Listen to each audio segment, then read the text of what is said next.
Hello, everybody. I'm Steve Costello with my colleague Leo Farberg to talk I about today. What are we going to talk about? We're going to talk about functioning and flourishing. What on earth do I mean by that? Functioning. I've got a busy life. I've got a busy world. I've got a busy job. It's a successful job. I'm doing quite well financially. Things are okay. So that's what I'm doing. I'm going out every day. That's what I'm doing. I'm functioning, functioning, functioning. But does that mean that I'm flourishing? Am I really doing all right? How am I inside there, wherever you want to look? Am I using a Wayne Dyer thought? How am I being a human doing? You've got the picture, right? Or am I being a human being? Am I finding time to be? Am I finding time to reflect upon how my wellness is doing, how I am approaching the world, and all those things? Or am I too busy functioning? I've made a lot of repeats in there, and I did it on purpose. So, what do mhm. you think, Leo? Do we spend a lot of time functioning rather than flourishing? Yeah, I absolutely agree. And as usual, I'll refer to myself, and that's what I'm trying also not only to uh, discuss with my clients. I also keep, uh, reflecting upon what I do and how I feel. And I find it's very important and very difficult because all we are taught in our life is functioning. Like from the first days, baby's routine, doing something with the baby, washing, massaging, walking, taking out in the street. All moms are very, many moms, not all moms, but many moms are obsessed with routine. And then it's teaching baby something, like do something, learn a poem, sing a song, do something. Don't just sit there. I think it's a very old thing that goes back to old times when, uh, and it's still that when laziness and leisure were considered to be sins, Yeah, and I think they are. yeah, I think you're right. I think there are times when routine is important, obviously. There are some things that we need some routine around, but not with everything. So a good example is I asked a client to do some reflecting. She'd been talking about her functioning in quite some detail. And you could see that it was clear that she was happy talking about all this functioning. And the functioning led to earning money. And earning money worth for her currently is a bigger priority than perhaps it was 12 months ago for all kinds of personal reasons.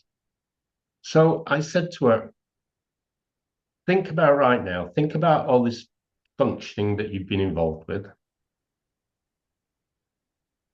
But what about you? What happens when things go quiet? So like when you go home in the evening, she goes home to an empty house. She's the only person in this house. So I said, so what happens when you get home? What do you notice? What do you notice in your body when it goes quiet? And she said, well, I don't. I think about work. So she's not giving herself a moment. And I think that is perhaps one of the things that sits on the line between functioning and flourishing. When it gets quiet and there's a chance to begin to allow some of me in there and to work out some of the things that me would like to do or have, we jump back into the functioning side because it's safe, isn't it? It's safe because when you can predict your future or can explain, give a tag to everything you did today, Yeah. that is the safe place. I know for sure. That's what I've been doing. That's what I'm going to do tomorrow. Uh, well, I can be busy nagging myself for not being successful enough or do the whole to-do list, and it's just, yeah, you are busy. You can explain everything, whatever you do. But when it comes to just sit and, reflect upon yourself, or just be in the moment, just breathe, it's like panicky because you don't know yourself. You think you know. You think you do. And yeah, and this thing about flourishing, our life, though all attracted of you know getting entertained, getting busy, celebrating achievements, there is very little joy. Yeah. Just pure, quiet joy that you are here, you like it, you feel like, touching. Sometimes it's even touching the air. It's not about touching the material things, because it's like, and it has to have a different tuning. And it's not that, okay, some people may have it, some people may not. It's just part of the system, of you as a system. You cannot not to have it.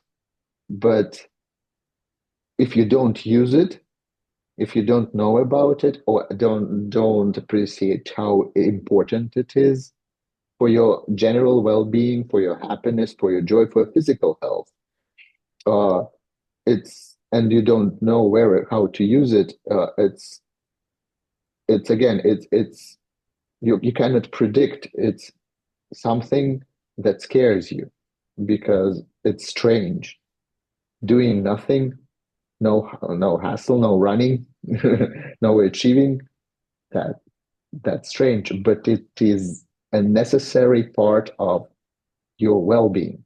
And it's not either or, it's No. both. That's another trick. If I sit down, and the truth is, when you start talking about it to clients, if it comes even to myself, because I'm also a product of the same upbringing, and it's like, okay, I'm doing nothing. Oh, okay, I'll better listen to a serious podcast.